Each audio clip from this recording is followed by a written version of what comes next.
नमस्कार. आज फळांना बांधून एक पेपरचा तुकडा आला, त्याच्यावर हा एक लेख होता. मला तो विषय खूप आवडला म्हणून तो वाचून दाखवते. पण पेपर अशा पद्धतीने कापला आहे की त्या पेपरचं नाव आणि किती तारखेचं आहे हे कळत नाही आहे. पण विषय कुठल्याही दिवसाचा असू दे, कुठल्याही पेपरमधला असू दे, विषय सगळ्यांना मनाला लागणारा आहे असं मला वाटतं.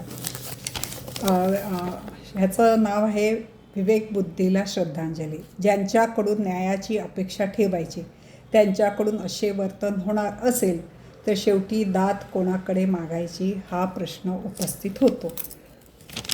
आता लेखाची सुरुवात. मला लेखकाचं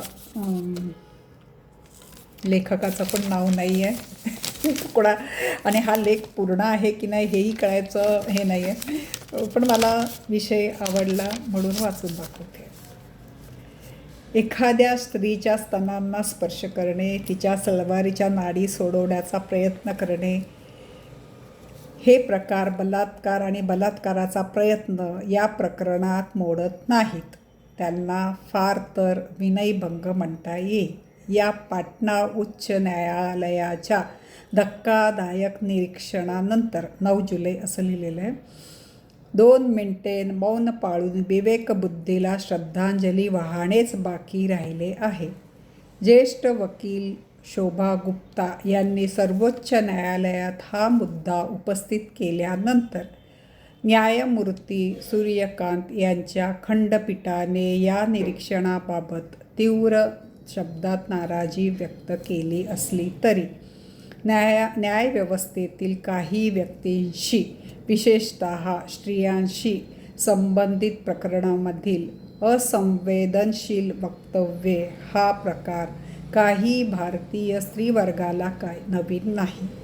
ज्या प्रकरणापासून भारतात स्त्रीवादी चळवळ अधिक सजग होत गेली त्या गडचिरोलीतील पोलीस कोठडीत झालेल्या मथुरा बलात्कार प्रकरणातील आरोपींना निर्दोष सोडताना 1979 साली तत्कालीन न्यायाधीशांनी निरीक्षण नोंदवले होते की संबंधित स्त्रीच्या शरीरावर जखमा आढळल्या नाहीत. याचा अर्थ तिच्या संमतीनेच हे कृत्य झाले असावे.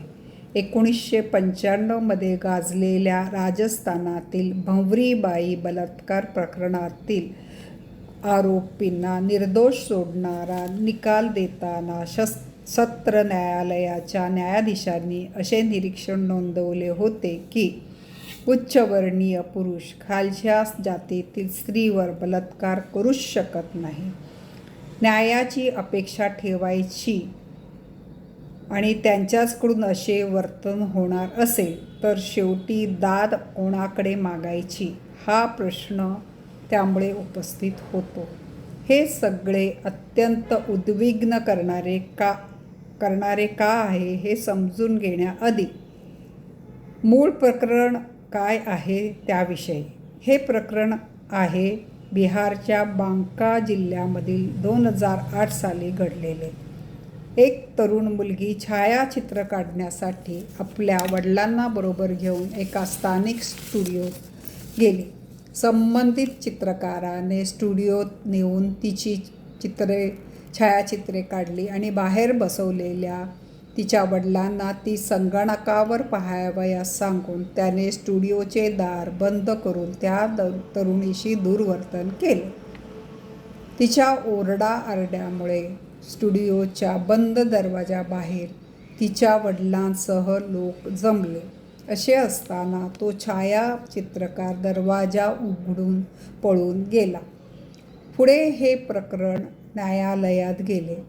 तेथील कनिष्ठ न्यायालयाने 2013 साली या प्रकरणात निर्णय देताना बलात्काराचा प्रयत्न आणि बेकायदेशीररित्या डांबून ठेवणे या आरोपाखाली दोषी ठरवत आरोपीला 3 वर्षाची सक्त मजुरी आणि 5,000 रुपये दंडाची शिक्षा सुनावली. त्याविरोधात संबंधित आरोपी वरच्या न्यायालयात गेला. उच्च न्यायालयाने मात्र त्याची निर्दोष मुक्तता करत त्याला ठोठावलेला दंडही परत करायचे आदेश दिले. उच्च न्यायालयाचे म्हणणे असे होते की तरुणीच्या स्तनांना स्पर्श केला गेला, तिच्या सलवारीची नाडी ओढण्याचा प्रयत्न झाला, हे सगळे खरेच. पण तरीही खालच्या न्यायालयाने लावलेले बलात्काराच्या प्रयत्नाचे कलम चुकीचे आहे. हे प्रकार केले म्हणजे बलात्काराचा प्रयत्न केला असे सिद्ध होत नाही, कारण तसे पुरावे उपलब्ध नाहीत. या भूमिकेची गंभीर दखल घेत सर्वोच्च न्यायालयाने उच्च न्यायालयाला फटकारले असले तरी न्यायव्यवस्थेबाबत संपूर्ण आदर बाळगत हे म्हणणे आवश्यक आहे की अशा फटकारण्याचा फारसा उपयोग होत नाही. गेल्या काही वर्षात वेगवेगळ्या उच्च तसेच कनिष्ठ न्यायालयाकडून वारंवार अशी वक्तव्ये होत आली आहेत. मुंबई उच्च न्यायालयाने 2021मध्ये एका अल्पवयीन मुलीच्या लैंगिक छळाच्या प्रकरणात सत्र न्यायालयाचा निकाल बदलत संबंधित मुलीचे कपडे न काढता स्तनांना स्पर्श करणे हा लैंगिक गुन्हा ठरत नाही, कारण या प्रकरणात थेट त्वचेला स्पर्श करण्यात आलेला नाही, असा निर्णय दिला होता. एप्रिल 2025मध्ये अलाहाबाद उच्च न्यायालयाने एका बलात्कार प्रकरणात आरोपीला जामीन देताना संबंधित स्त्रीच बलात्काराला जबाबदार आहे, कारण तिने स्वतःहून हे संकट ओढावून घेतले होते, असे म्हणत याच न्यायालयाने याच काळात आणखीन एका प्रकरणात एका अल्पवयीन मुलीबाबत झालेल्या सामूहिक लैंगिक छळाच्या बाबतीत स्तनादी अवयवांना स्पर्श करणे, सलवारची नाडी सोडणे या कृती बलात्काराच्या प्रयत्नात धरता येणार नाहीत, असे म्हटले.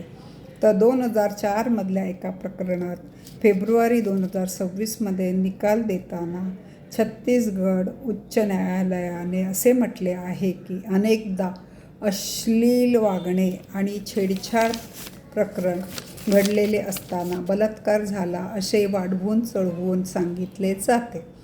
त्यामुळे या गोष्टी घडल्या, पण योनीत लिंगप्रवेश न होताच वीर्यस्खलन झाले तर तो बलात्कार मानता येणार नाही. स्तनांना स्पर्श करणे, सलवार काढण्याचा प्रयत्न करणे या गोष्टी बलात्काराच्या प्रयत्नात धरता येणार नाही, असे निरीक्षण नोंदवणाऱ्या न्यायाधीशांनी सआदत हसन मेंटोची खोल दो ही कथा वाचलेली नसावी. फाळणीच्या काळातच आईवडिलांपासून दुरावलेल्या एका कोवळ्या तरुणीला तिचे वडील महत्प्रयासाने शोधून काढतात. ती अर्धमेला अवस्थेत असते. यापेक्षा वेगळ्या शब्दात तिच्या बाबतीत काय झाले असेल हे सांगण्याची गरज नाही. तो दुर्दैवी बाप तिला रुग्णालयात घेऊन जातो. तिच्यावर उपचार करण्यासाठी डॉक्टर तिला टेबलावर घेतात आणि परिचारिकेला खिडकीकडे बोट दाखवून खोल दो असे म्हणतात. त्यांना त्या खोलीत आणखी उजेड हवा असतो, पण खोल दो हे शब्द त्या अर्धमेल्या अवस्थेतही त्या तरुणीचे हात तिच्या सलवारीकडे जातात. मधल्या काळात तिने असे काही भोगले आहे की खोल दोचा एवढाच अर्थ आता तिला माहीत आहे. वाचकाला अतिशय सुन्न करून ही कथा संपते. या कथेला फाळणीचा संदर्भ असला आणि 75 वर्षाचा काळ उलटला तरी एरवीच्या जगण्यातही स्त्रीवर सत्ता गाजवण्यासाठी सतत तिच्या देहाचा हव्यास धरण्याच्या पुरुषांच्या मानसिकतेपुढे स्त्रिया अनेकदा आगतिक ठरतात. पण न्यायव्यवस्थेत पदावर बसलेल्यांना मात्र ते समजत नाही. हे खेदजनक आहे. अन्याय झाल्यावर न्याय यंत्रणेकडे जाण्याच्या मार्गातली पहिली पायरी म्हणजे कायदा व सुव्यवस्था यंत्रणा, अर्थातच पोलीस. लैंगिक अत्याचाराची आपली तक्रार घेऊन एखादी स्त्री या यंत्रणेकडे जाते तेव्हा पोलीस तिच्याशी कसे वागतात याची म्हणजे त्यांची पुरुषसत्ताक मानसिकता दाखवणारी उदाहरणे रोजच्या रोज घडत असतात. तक्रार नोंदवण्यासाठी स्त्रियांना पोलीस ठाण्यात खेटे घालावे लागतात. चुकून माकून तक्रार नोंदवली गेलीच तर साक्षी पुराव्यांच्या पातळीवर ते प्रकरण असे हाताळले जाते की आरोपी सहज सुटून जातो. हे सगळे घडते कारण स्त्रियांच्या प्रश्नांकडे ही यंत्रणा पुरुषप्रधान मानसिकतेकडूनच पाहते. आता महिला पोलिसांची संख्या वाढली तरी निर्णय प्रक्रियेतील त्यांचे स्थान नगण्यच आहे. हीच गोष्ट न्यायपालिकेबाबतही आहे. एखादा पुरुष एखाद्या स्त्रीला एकांतात गाठून तिच्या स्तनांना हात लावतो, सलवारची नाडी खेचण्याचा प्रयत्न करतो तेव्हा तो बलात्काराचा प्रयत्न नसेल तर काय हवा पाण्याच्या गप्पा मारण्याचा प्रयत्न असेल का? हे सगळे सुरू असताना आणि त्यानंतरही संबंधित स्त्रीची मानसिक अवस्था काय होत असेल याची थोडीफार कल्पना ही मंडळी करू शकतील का? त्यानंतर आधी पोलीस ठाण्यात, नंतर न्यायालयात माराव्या लागणाऱ्या फेऱ्या, तिथे होणारे चरित्रहनन, वकिलांच्या गलेलट्ट फिया, यात गेलेला वेळ, श्रम, मानसिक त्रास त्यांना माहीत आहे का? रस्त्यावरून येता जाताना जाणीवपूर्वक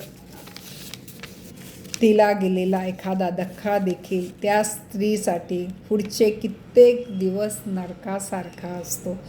तर एखादा स्टुडंट, वडील बाहेर बसलेले असताना एखाद्या मुलीला किळसवाना अनुभव येत असेल आणि तो बलात्काराचा प्रयत्न नाही असे एखाद्या न्यायाधीशाला वाटत असेल तर खरोखरच रस्त्यावरच्या हवालदारा इतकीच न्यायपालिकेतील अधिकाऱ्यांची स्त्रियांच्या प्रश्नाबाबतची संवेदनशीलता वाढवण्याची गरज आहे. हा अर्धा आहे का काही माहीत नाही, पण एवढा मला भेटलेला भाग आहे. पण खरंच विचार करण्यासारखं आहे ना. बघा, तुम्ही पण विचार करा. तुम्ही माझं ऐकता त्याबद्दल मी खूप आभारी आहे.